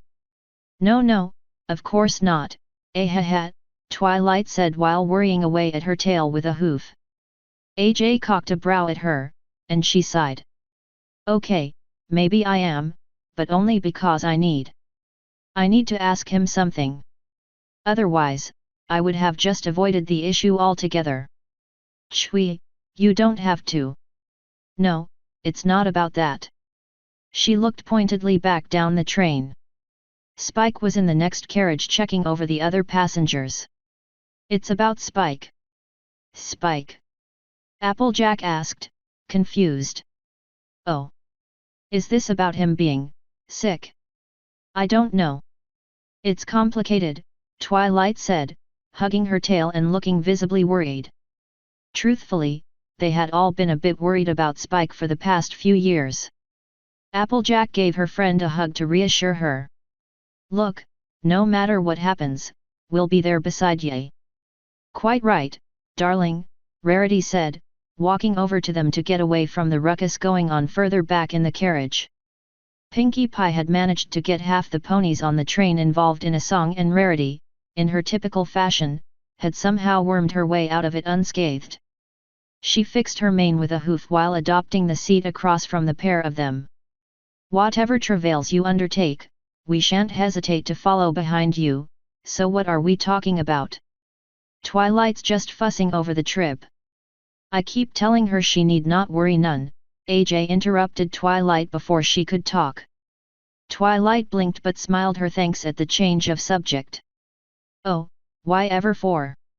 Rarity asked. Darling, you mustn't worry so much. I thought you were over all that? Everything will go exactly as planned, you'll see. Thanks, girls. You'd think I'd be used to all this by now, but I guess I'm not, Twilight confided. I mean, it's a big responsibility. How hard can it be? Didn't Rainbow Dash and Pinkie visit Griffinstone a few years ago? Rarity asked absent-mindedly, pulling out a file and taking care to hone her hoof. I think that's a different place entirely, Rares, AJ said, screwing her face up in thought, then looking to Twilight. Ain't it? Yes, Twilight chuckled, Griffinstone is out back west, south of the Crystal Empire. Oh, well then. I'm sure it won't be much different, right? Twilight rolled her eyes and shook her head with a smile. You'll be fine, Rarity. In fact, that's kind of why I wanted you girls with me. This delegation is meant to further our ties with Griffonia, Gethrenia in particular. It's to help strengthen cultural ties. That's why we're bringing so many experts, professionals, and VIPs for the trip. They aren't the same place? Rarity asked. AJ chuckled. No, Rarity, Twilight said. It's complicated, but basically Griffonia is a bunch of kingdoms under one high king. How odd, she said with interest. Oh well, I'm sure it'll certainly be an educational experience whatever the matter. It certainly is a sight to behold so far. The three spent a few moments admiring the passing scenery while ignoring the constant racket Pinkie Pie was still raising. Rarity gave Applejack a glance before clearing her throat. So, Applejack, darling. I know I've been away from Ponyville for longer stretches of time, but from what a little bird tells me, you've been harder and harder to get a hold of recently. What? AJ said, looking aside briefly. What do you mean? Come to think of it, Twilight said, tapping her chin, I couldn't find you all week. It wasn't until the day after I asked Big Macintosh to come along that I caught sight of you. Even Pinkie didn't know where you were. My, that is strange, Rarity teased, smiling gently. It was a nice smile, the kind a cat might wear, playing with its food. AJ's eyes widened minutely. I've just been busy. On the farm. Rarity pressed. Yes. With the cider I suppose. Why yet, AJ responded. Twilight blinked, not catching what was going on. For what, 8 months now? Rarity asked again. AJ was silent. In the dead of winter. Still no answer. And your family doesn't seem to know where you run off to, usually assuming you're off saving Equestria, without any of us. Seeds. Sorting seeds. For winter wrap-up, got a lot to do to prepare for spring, you know? Hat, Rarity's eyes narrowed knowingly. So what's his name? Applejack seemed to freeze at that. Hi girls. Pinkie. Applejack shouted with delight, seizing the surprised pink pony who half a moment before had popped up between her and Twilight. Glad you're here. Keep my seat warm for me, would you? Pinkie Pie blinked as Applejack sat her down on the seat and then promptly walked off back down the train. I gotta see how Big Mac is doing. He's never been this far away from home and all. It's a big adjustment, I'll just go talk to him. yet. Okie dokie. Bye, Applejack. Pinkie Pie waved before sitting back down in the seat. Suhu, how are you? We're fine, Pinkie. Isn't that right, Twilight dear? Rarity asked, pleased with her deduction. Twilight looked like she was still trying to process what had just happened. Hey? Oh. Yeah, we're fine. How's your family, Pinkie? Oh, they're great. Maud paid me a surprise visit. Pinkie said cheerily. In Ponyville? Twilight asked. Yaha. I don't remember her about town, Twilight said. Rarity nodded. Yes, I don't recall her about town either, Rarity pitched in. Pinkie giggled. Oh, she arrived the night before we left, and she was really tired, so I decided to let her sleep in my bed while I spent all night cooking up a perfect welcome back to Ponyville party cake, but then I remembered I had to get ready to go with you tomorrow, which at the time it was tomorrow but was actually a few days ago. Boy, this sure is a long train trip, isn't it? But it never feels long when you don't stop to think about it.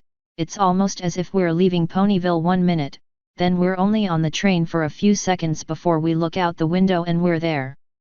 But anyway, that's why I had to go wake up Maud and explain to her that I couldn't make her surprise welcome back to Ponyville party cake, and I had to make do with some good morning scones, and I really hoped they would do, but she said it was fine since she didn't have the time to stay long. She just wanted to see me one more time after coming back from Manhattan before she had to leave the country again. I asked her where she was going, and she said Griffonia, and I said what a coincidence.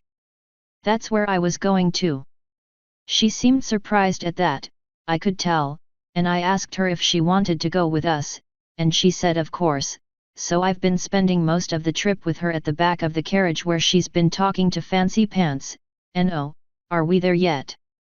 Every pony blinked. She's on the train? Rarity asked. Pinkie, you shouldn't just invite any pony you feel like coming along with you. This is a very important trip. Oh, then I shouldn't have brought Angel Bunny along? I'm sorry if I did, Fluttershy chirped, abashed at her faux pas. She had been silently listening in from across the aisle and had been so quiet that the others had forgotten she was there. He's been feeling just awful lately, and I can't get him to hibernate. I couldn't find any pony who could house sit for me, so I had to bring him along. Is that okay? Rarity suddenly felt very short on words, not wanting to admonish Fluttershy any further. It would be like kicking a puppy. She looked helplessly to Twilight. It's fine, Fluttershy, Angel can come along too. Just make sure he doesn't get into any trouble.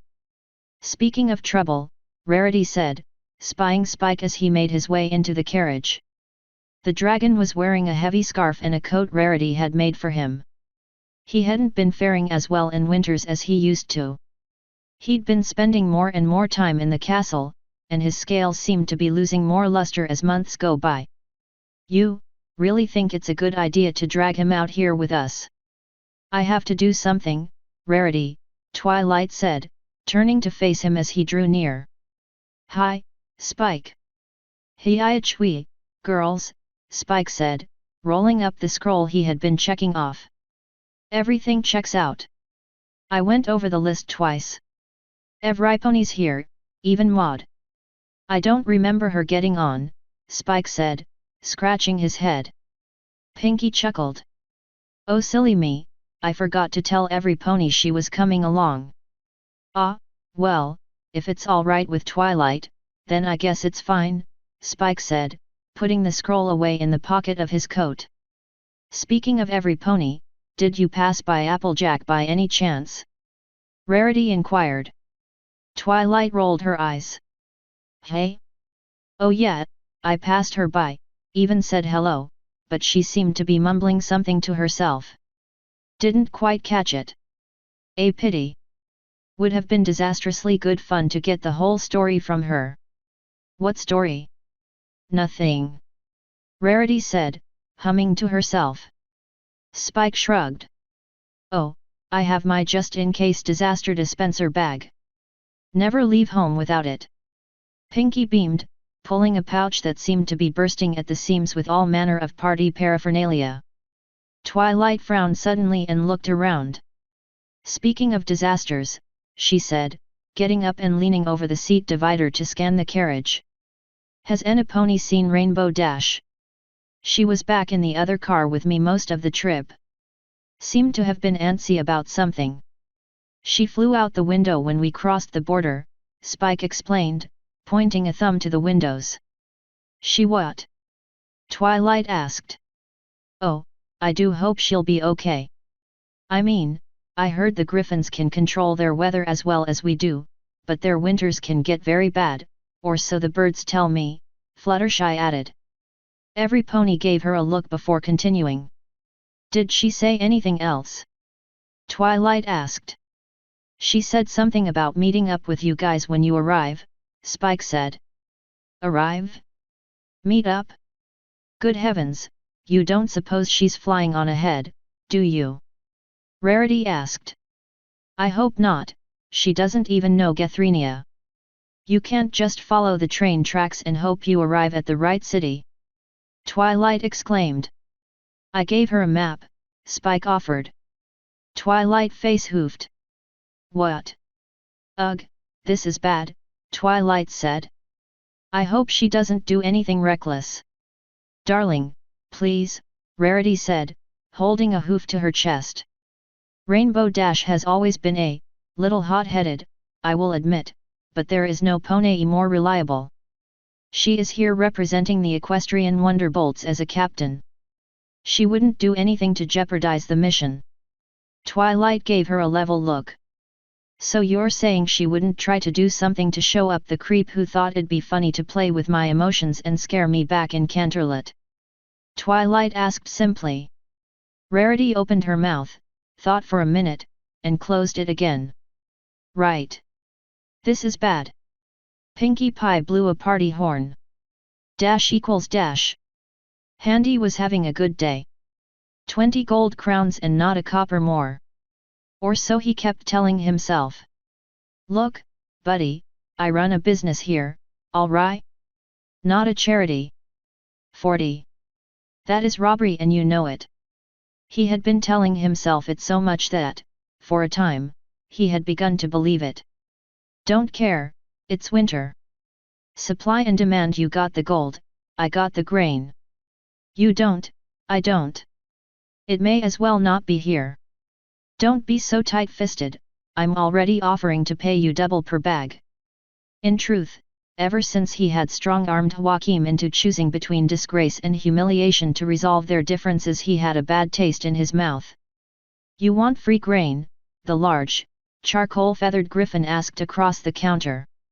The street bustled with life behind Handy as he stood there bargaining for the food he had promised to supply his serfs and tenants for the winter. Go to the granary stores in the middle of town and get your daily rations like every griffin else. Me? I run a private enterprise.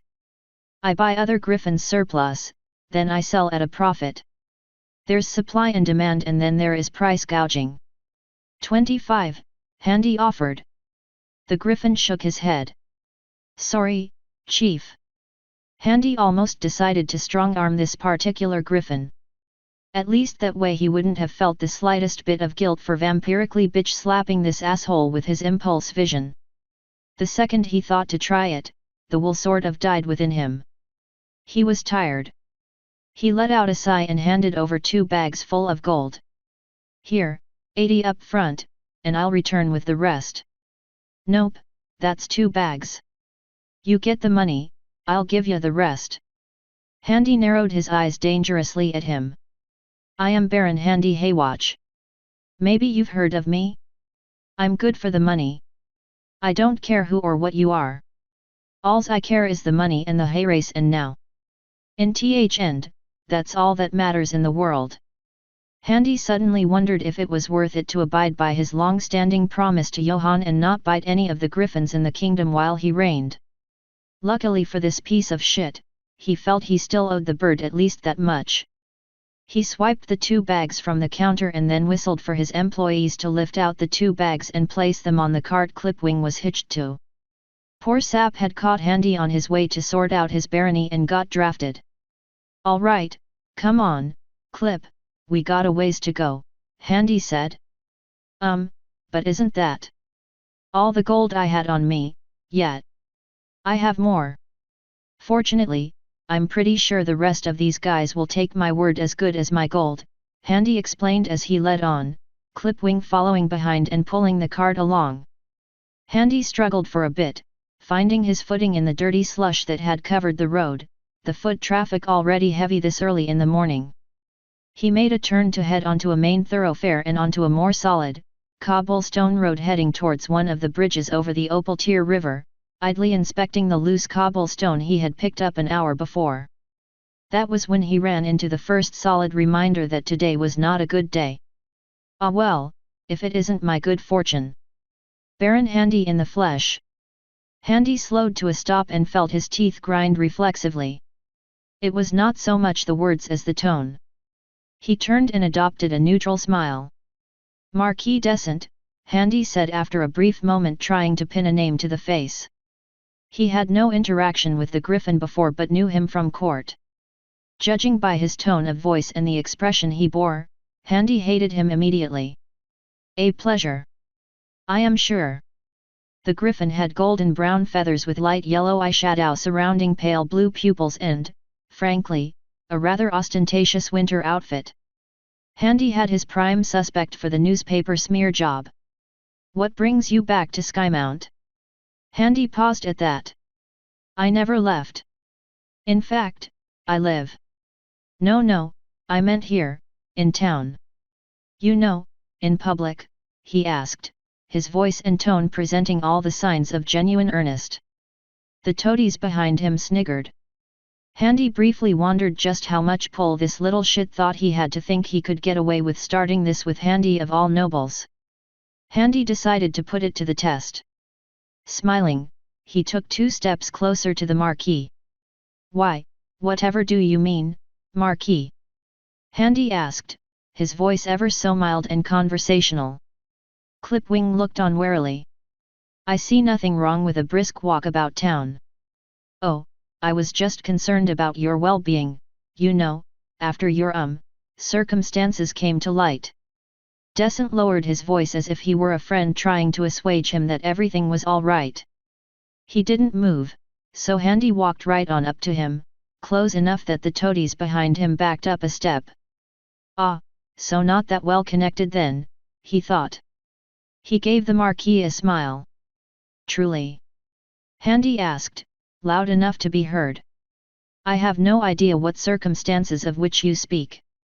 I'm merely out here procuring supplies." "Supplies?" "Yes, for my workers, you see. I'm rather hands-on, or well, that would be claws-on in your case, wouldn't it? I simply couldn't leave them to the work on my property alone. Especially in winter. I didn't know you had a liking for peasant labor, my Lord Baron," Descent replied, genuine surprise in his voice, but the smiles of his toadies betrayed it. "I had figured you for a more discerning and reserved gentle Griff. Perhaps I was mistaken." "Oh, very much so," Handy said in agreement, taking the thunder back. "I am of the opinion that a man ought to know every brick set for his house and every labor it took to build it. Surely you can appreciate ensuring your money's worth and that everything is going according to plan. I mean, I would assume so. Your family is rather renowned for their shrewd accounting after all." The little slip caused Descent's eyes to widen at the implication. Handy's smile never wavered. It always paid to pay attention at court, you never knew when the odd rumor could be useful one day. It took him a moment to recall what he knew about the name Descent before he could use that particular little scandal involving disinherit ants as a weapon. He had no idea if it was true or not, but that was irrelevant. In a game of insinuation, he who blinked, lost. Unfortunately for both of them, the game was about to be interrupted. "What is that, a rainbow?" Clipwing looked up, hearing other griffins talk. Sure enough, there did seem to be a rainbow arcing its way across the sky. "Can't be, in this weather," a fishmonger asked. Clipwing squinted his eyes up at it, fixing the spectacles balanced on his beak. He took a quick glance back at where his employer was arguing with some random noble before turning back to the strange sight. And then it stopped in midair. Clipwing blinked. "What in damnation?" he asked himself. "Is the weather company having a laugh?" another griffin asked, a tutting housewife grumbling as she passed him. The rainbow started up again, streaking through the sky. Heading towards the city. Heading directly towards where they were standing. My lord," Clipwing managed. "Not now, Clipwing, I am busy," Handy said, waving a hand back at him. He suddenly grabbed Descent by the collar of his ridiculous robes and hefted him into the middle of the street and, as it turned out of the line of fire. "My lord, I think you should." He didn't get to finish. Handy's world disappeared from under him. He was only really conscious of the fact that he had collided with the cobblestone road extremely hard and fast. Also, he had come to a stop roughly 5 feet from where he had been standing amidst the shattered remains of some poor bastard's market stand. He was busy blinking up at the snow-covered tarp that now covered his face, wondering why all of his everything hurt. "What?" he managed through labored breathing. "What even?" Well, not so tough after all," a haughty, scratchy voice taunted him. He struggled to tug one arm up from the broken wood of the stall, and pulled the tarp from his face. There, hovering in the street, proud as you like, was a pony. A Pegasus. A fucking ridiculous Pegasus. Literally the most garish and insulting Pegasus he had ever seen in all of his days in this damnable world. Its hair was rainbow-colored. Why the fuck was its hair rainbow-colored? Was the world not already colorful enough? Oh no, you just had to go and dye your fucking hair like the attention whore you undoubtedly were. Well, gonna get up, creep. Handy slowly rose from where he had fallen, his left hand still gripping the loose cobblestone he had picked up earlier. Something stung his side badly, but he ignored it. Oh no, there was something much more aggravating hovering right in front of him. The pony simply hung in the air, held aloft by her wings. She wore a long trailing coat of brown felt which had some kind of markings in the upper breast near the neck that Handy couldn't make it out. "I am afraid, you have me at a disadvantage," Handy said, as calm as he was able. He reached under his cloak, spun the loop of his hammer around, and let it slide out into his grip. "I usually know who it is that feels like they have a right to drop in on me unannounced. I was in the middle of a conversation." Handy gestured to the still shocked Descent, who was slowly processing the fact that he had been standing right in the line of fire not a second before. The pony gave him a quick glance to the side, and Handy took the presented opportunity. He swung his left arm from under his cloak and pointed the now glowing stone at the shingles of the nearest roof to the pony, releasing the magic. It was a sloppy shot, more of a shotgun effect than the precise blast he was hoping, but the invisible wave of energy had the desired result nonetheless. The shingles on the roof burst and shot out in various directions, causing the griffins on the street who hadn't already cleared out after the pony's dynamic entry to cry in alarm. The pony, gratifyingly, let out a yelp of pain as her wing was hit in at least 3 places and she slammed into the ground, hard. "Now, if you would be so kind, ma'am," Handy said, drawing out his warhammer and walking towards the pony who was just getting back to her hooves. "Care to tell me your name?" The pony snorted and gave him a cocky grin, standing up to her full, 4-legged height. To her credit, she shook her injured wing and folded it neatly to her side. "I'm Rainbow Dash and you." She pointed directly at Handy, "Have a lot to answer for, pal." "Oh really?" Handy snarled, letting the anger into his voice, slowly whittling away every inhibition and logical reason to have him calm down. "Nope, fuck that, someone fucking skydived into his life to specifically ruin his day, so he felt perfectly obligated to ruin their shit. And how do you figure that, Miss Dash?" She didn't back up. In fact, she actually took several steps forward as Handy reached back under his cloak to try to undo the straps of the shield on his back. It was probably what had saved him from being too hurt in the initial exchange. "Because you hurt my friend, and I will not rest until you make things up to her." "Does the name Twilight Sparkle ring any bells?" she accused. Handy paused. He could faintly recall the name from somewhere in the back of his memories, and it was just loud enough of a bell to cut through his slowly building fog of anger. He hurt her? Handy certainly couldn't recall that.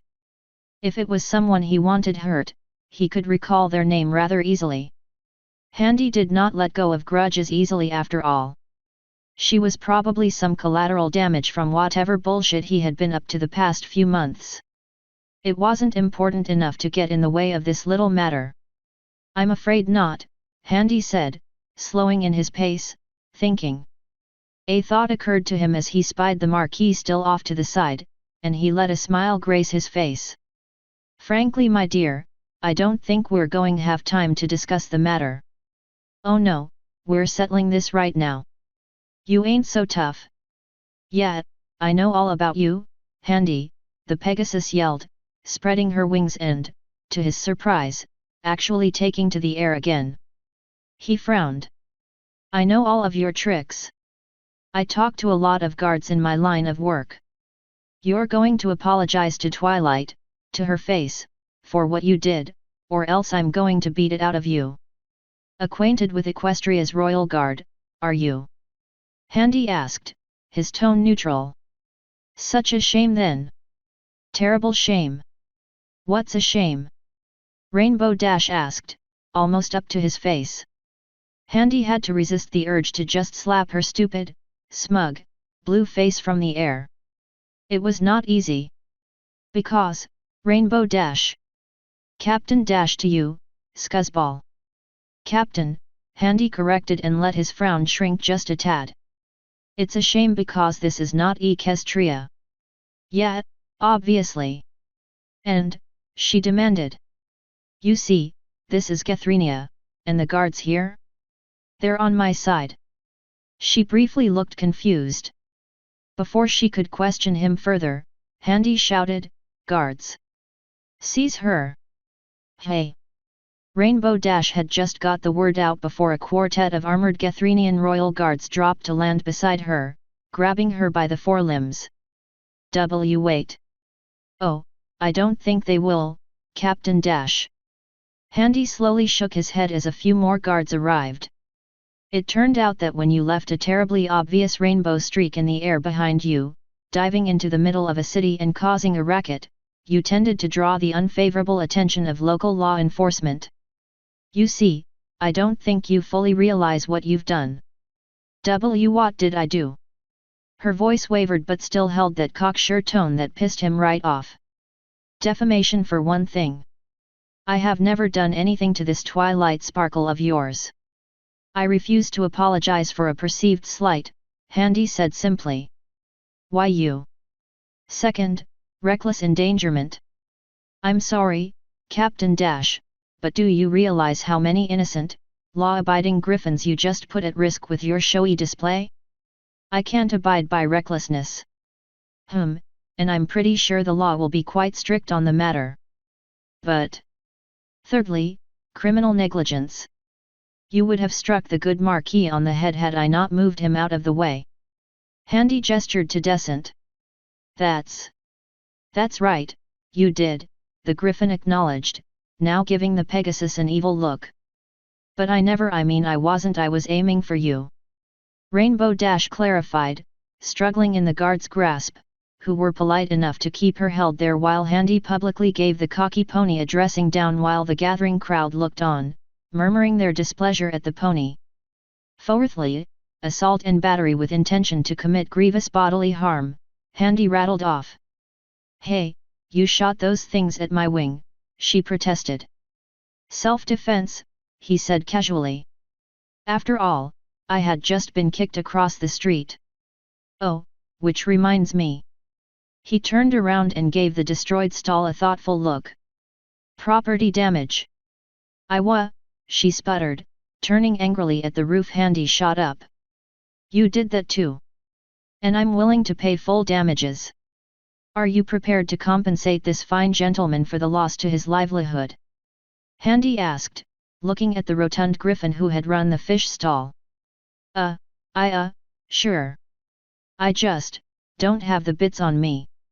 Some of Rainbow Dash's earlier fire was failing now that the slowly dawning reality of her situation became apparent. And to make it much worse, this would have been bad enough had you done this to just an ordinary subject of the kingdom of Gethrenia. Handy shook his head mournfully, but I invoke that you have conspired to assail and assault a royal knight of King Johann the Blackwing. Also, you endangered the life of a marquis on top of that. You can't do this. The princesses will make sure you'll be in big trouble for this, she shouted. Princesses? He asked, gasping dramatically. Why, Captain Dash, are you saying you are representing the princesses of the fine nation of Equestria in an official capacity? Here? Doing such things? Yes. Wait, I mean no. I mean. So you are not here in an official capacity, but you possess the rank of captain? Are you perhaps a spy? An assassin perchance? Handy accused, and the crowd helpfully gasped. Rainbow looked distraught. No. I am not representing the princesses. This is all on me, Equestria had nothing to do with this. Well, that is certainly good to know, considering the worst crime out of all you have committed thus far, Handy continued, placing his hammer back in its hoop and crossing his arms. What I do? She asked cautiously as she struggled in the grip of the guards. Handy closed his eyes and shook his head. Resisting arrest. Take her away, boys. Wait. You don't understand. Stop. This is all a misunderstanding. Look, I didn't mean to break any laws. I have nothing against you guys. My best friend is a Griffoohan. Rainbow Dash's voice faded off as the guards marched her past the crowd and took to the air with their charge between them. Handy strolled over to the marquee. I trust we can put that unpleasantness behind us like grown adults. Handy leaned over as he asked. Decent frowned at him but said nothing, simply turning and left. Handy let him go. The damage was done. He returned to Clipwing's side. My lord, is everything? Everything's fine, Clipwing, Handy said, waving off his concern. Sir, you're bleeding, he said, pointing to a dark splotch on his tunic. Handy looked down and pulled away the torn part of his tunic. A sizable chunk of wood splinter had pierced his skin. It's nothing. I'll get it seen to in a bit. Come on, we have a bit more work to do. Are you sure it's wise to do that? What if what she said is true and she knew the princesses? I don't care. Whoever she is, I'm sure a night or two in a cold dungeon will cool her temper somewhat while the bureaucrats try to verify her credentials, if she even has any. And if she does? Clipwing asked. Then it'll all be over tomorrow. There's a delegation from Equestria arriving to see the king. If not, then no skin off my back. Either way, I'm sleeping well tonight.